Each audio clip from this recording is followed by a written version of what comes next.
வரி வருமானத்தை முதல் ஆளாக தாக்கல் செய்த ஜனாதிபதி. கனடாவில் அதிகரிக்கும் புகலிடம் கோருபவர்கள் அரசாங்கம் நடவடிக்கை. வாகன விற்பனையால் அரசுக்கு ஏற்பட்டுள்ள நட்டம். தயாஸ்ரீ குற்றச்சாட்டு. இலங்கைக்குள் ஆழ ஊடுருவிய சர்வதேச ரேடர்கள். அதிகாரத்தை விட்டுக் கொடுக்க போவதில்லை ஆளும் தரப்பு பகிரங்கம். வெளிநாட்டு வேலைவாய்ப்பு தேடும் இலங்கையர் தொடர்பில் வெளியான தகவல்.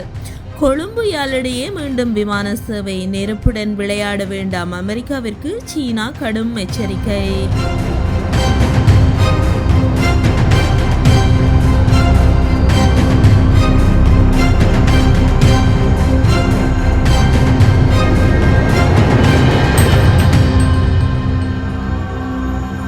இரண்டாயிரத்து 2024-2025 மதிப்பீட்டு ஆண்டிற்கான வரி வருமானத்தை முதல் ஆளாக ஜனாதிபதி அனுரகுமார திசாநாயக்க தாக்கல் செய்துள்ளார்.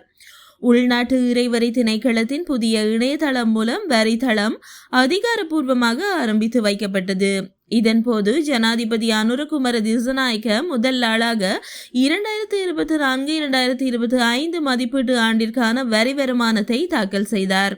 இந்த நிலையில் பொது நிதியை பாதுகாக்கும் நோக்கில் ஜனாதிபதியின் வரவு செலவு திட்டத்திற்குள் செலவினங்களை குறைப்பதற்கான நடவடிக்கைகள் அறிமுகப்படுத்தப்படும் என்று ஜனாதிபதி இதன்போது அறிவித்துள்ளார். கனடாவில் புகலிடம் பெறுபவர்களின் எண்ணிக்கையை கட்டுப்படுத்த நடவடிக்கை எடுத்து வருவதாக கனடிய பிரதமர் மார்க் கார்னி தெரிவித்துள்ளார். இந்த ஆண்டில் முதல் 3 மாதங்களில் மாத்திரம் 5500 வெளிநாட்டு மாணவர்கள் கனடாவில் புகலிடம் கோரியுள்ளனர். இது கடந்த ஆண்டின் முதல் 3 மாதங்களுடன் ஒப்பிடும்போது 22% அதிகம் என immigration, refugees and citizenship Canada சுட்டிக்காட்டியுள்ளது. கடந்த ஆண்டு மாத்திரம் 20,245 மாணவர்கள் புகலிடம் கோரியுள்ளனர். இது 2023 ஆண்டை விட 2 மடங்கு எனவும் 2019 ஆண்டை விட 6 மடங்கு எனவும் கூறப்படுகின்றது. குறிப்பாக இந்தியா, நைஜீரியா, கென்யா, கானா மற்றும் காங்கோ ஜனநாயக குடியரசு உள்ளிட்ட நாடுகளில் இருந்து வரும் மாணவர்களே அதிகமாக புகலிடம் கோருகின்றார்கள். இதில் இந்தியா மட்டும் 40% மாணவர்களை கொண்டுள்ளது. இந்த நிலையில் கடந்த மே மாதம் கல்விக்கான அனுமதியை 40% மார்க் கார்னி குறைத்திருந்தார். 2027 ஆண்டுக்குள் மாணவர்களுக்கும் தற்காலிக குடியிருப்பாளர்களுக்கும் மொத்த மக்கள் தொகையில் 5% தான் இருக்க வேண்டும் எனவும் தீர்மானித்துள்ளதாக அவர் குறிப்பிட்டுள்ளார். வடமத்திய மாகாண சபைக்கு சொந்தமான வாகனங்களின் விற்பனையால் அரசுக்கு 200 மில்லியன் ரூபாய்களுக்கும் அதிகமான இழப்பு ஏற்பட்டுள்ளதாக நாடாளுமன்ற உறுப்பினர் தயாஸ்ரீ ஜெயசேகர குற்றம் சுமத்தியுள்ளார். ஊடகங்களுக்கு கருத்துரைத்துள்ள நாடாளுமன்ற உறுப்பினர் ஜெயசேகர ஒரு BMW மற்றும் பல டொயோட்டா ஃப்ராடோ உட்பட 12 வாகனங்களை விற்பனை செய்வதன் மூலம் அரசு 28 மில்லியன் ரூபாய்களை மட்டுமே சம்பாதித்ததாக கூறியுள்ளார். வாகன சந்தையில் ஒரு BMW மட்டும் 35 மில்லியன் ரூபாய் மதிப்புடையது.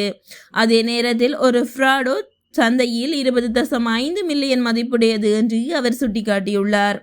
காப்பீட்டு மதிப்பீடுகள் மற்றும் இறக்குமதி வரிகளுக்கு பதிலாக தேய்மானம் அடைந்த புத்தக மதிப்புகளின் அடிப்படையில் விற்பனை விலை நிர்ணயிக்கப்படாமையே நட்டத்துக்கு காரணம். இலங்கை படையினர் அவர்களின் முன்னைய அணிசேரா கொள்கையில் தற்போதும் தாக்குப்பிடிக்க முடியாமல் இருப்பதாக பிரித்தானிய இராணுவ ஆய்வாளர் கலாநிதி அரூஸ் தெரிவித்துள்ளார். இது தொடர்பில் மேலும் கூறுகையில், சிங்கப்பூரில் நடைபெறும் ஆசிய பசிபிக் பிராந்தியத்திற்கான பாதுகாப்பு மாநாடான ஷங்கரில்லா பாதுகாப்பு மாநாட்டில் அமெரிக்காவின் பாதுகாப்பு செயலாளர் உட்பட பலர் முற்றுமுழுதாக தென்னாசிய பிராந்தியத்தை குறிவைத்து பேசுகின்றார்கள். அத்துடன் ஆசிய நாடுகள் சீனாவின் பொருளாதார ரீதியாக தங்கியிருப்பதிலிருந்து விடுபட வேண்டும் எனவும் சீனாவின் நடவடிக்கைகளுக்கு எதிராக ஆசிய நாடுகள் அணிதிரள வேண்டும் என்ற கருத்தும் தெரிவிக்கப்பட்டுள்ளது. மேலும் ஆசிய நாடுகளை அமெரிக்கா ஒரு போருக்கு தயார்படுத்தி கொண்டிருப்பதாகவும் தெரிவித்துள்ளார். அதிகாரத்தை விட்டுக் கொடுக்க போவதில்லை என தேசிய மக்கள் சக்தியின் நாடாளுமன்ற உறுப்பினர் லக்ஷ்மண நிபுணராஜி தெரிவித்துள்ளார். நாட்டினதும் உள்ளூராட்சி மன்றங்களினதும் ஆட்சி அதிகாரங்களை மிகுந்த அர்ப்பணிப்புகளை செய்து பெற்றுக்கொண்டதாக இவர் தெரிவித்துள்ளார். இவ்வாறு பெற்றுக்கொள்ளப்பட்ட அதிகாரத்தை இலகுவில் விட்டுக் கொடுக்க போவதில்லை என அவர் குறிப்பிட்டுள்ளார். கெஸ்போவ நகர சபையின் நகரபிதா பதவி பிரமாணம் செய்யும் நிகழ்வில் பங்கேற்ற போது அவர் இதனை குறிப்பிட்டுள்ளார்.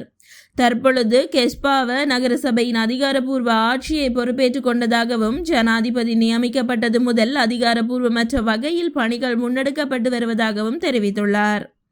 நாட்டு மக்களின் நலனை கருத்தில் கொண்டே நாட்டினதும் உள்ளூராட்சி மன்றங்களினதும் ஆட்சி அதிகாரத்தை அர்ப்பணிப்புடன் பெற்றுக்கொண்டதாக லக்ஷ்மண் நிபுணராட்சி தெரிவித்துள்ளார். வெளிநாட்டு வேலைவாய்ப்பு தேடுபவர்களின் எண்ணிக்கை சமீபத்திய ஆண்டுகளுடன் ஒப்பிடும்போது சுமார் 20% குறைந்துள்ளதாக உரிமம் பெற்ற வெளிநாட்டு வேலைவாய்ப்பு முகவர் சங்கம் தெரிவித்துள்ளது. ஆட்சேர்ப்பு முகவர் நிலையங்கள் மற்றும் இலங்கை வெளிநாட்டு வேலைவாய்ப்பு பணியகம் ஆகிய இரண்டின் மீதும் பொதுமக்களின் நம்பிக்கை குறைந்து வருவதே இந்த குறைப்புக்கு காரணமாக இருக்கலாம் என்று தொழிற்சங்க செயலாளர் முகமது ஃபாரூக் முகமது தெரிவித்தார்.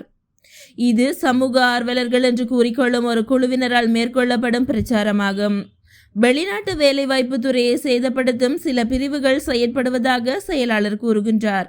இது வெளிநாடுகளில் வேலைவாய்ப்பு தேடுபவர்களின் எண்ணிக்கையில் தாக்கத்தை ஏற்படுத்தியுள்ளது. வெளிநாட்டு வேலைவாய்ப்பு தேடுபவர்களின் எண்ணிக்கையில் ஏற்படும் குறைவு இலங்கையின் அந்நிய செலாவணி வருவாயிலும் தாக்கத்தை ஏற்படுத்தும் என்று அவர் குறிப்பிட்டுள்ளார். கொழும்பிலிருந்து யாழ்ப்பாணம் வரையான மக்கள் போக்குவரத்துக்கான விமான சேவையினை ஆரம்பிப்பதற்கு டேவிட் பீரிஸ் ஏவியேஷன் திட்டமிட்டுள்ளது. அரசாங்கத்தின் எதிர்கால திட்டங்களுக்கு அமைவாக உள்ளூர் விமான சேவையினை விருத்தி செய்யும் நோக்கில் டேவிட் பீரிஸ் ஏவியேஷன் நிறுவனமானது குறித்த திட்டத்தினை ஆரம்பித்துள்ளது. அதன்படி இலங்கை சிவில் விமான போக்குவரத்து அதிகார சபையின் மேற்பார்வையின் கீழ் கொழும்பில் இருந்து யாழ்ப்பாணத்திற்கு விமான சேவையினை ஆரம்பிப்பதற்கு திட்டமிடப்பட்டுள்ளது. இதற்காக இலங்கை சிவில் விமான போக்குவரத்து அதிகார சபையின் பரிசோதிப்பவர்களின் மேற்பார்வையின் கீழ் விசேட கண்காணிப்பு விமானம் பயணத்தினை இன்றைய தினம் ரத்மலானை விமான நிலையத்தில் இருந்து யாழ்ப்பாணம் சர்வதேச விமான நிலையம் வரை மேற்கொண்டுள்ளது.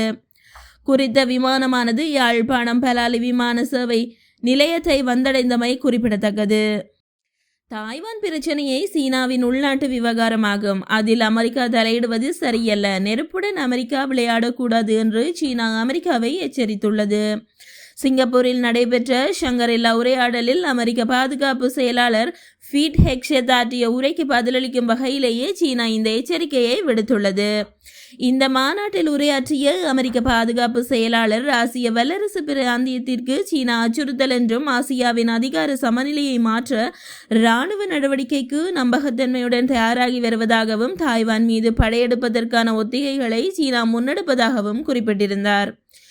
இதற்கு விரைவாக கண்டனத்தை வெளியிட்ட சீன வெளிவிவகார அமைச்சு சீனாவை கட்டுப்படுத்த தாய்வான் பிரச்சனையை ஒரு பேரம் பேசும் பொருளாக பயன்படுத்தலாம் என அமெரிக்க மாயைகளை வளர்த்து கொள்ள எண்ணலாகாது. அத்தோடு நெருப்புடன் விளையாடவும் கூடாது என்றுள்ளது.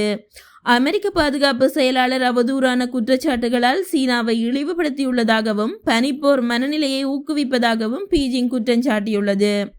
தாய்வானை தனது பிரதேசத்தின் ஒரு பகுதியாக கருதுவதாகவும் தேவைப்பட்டால் மீண்டும் ஒன்றிணைப்பதாகவும் சீனா கூறியுள்ளது.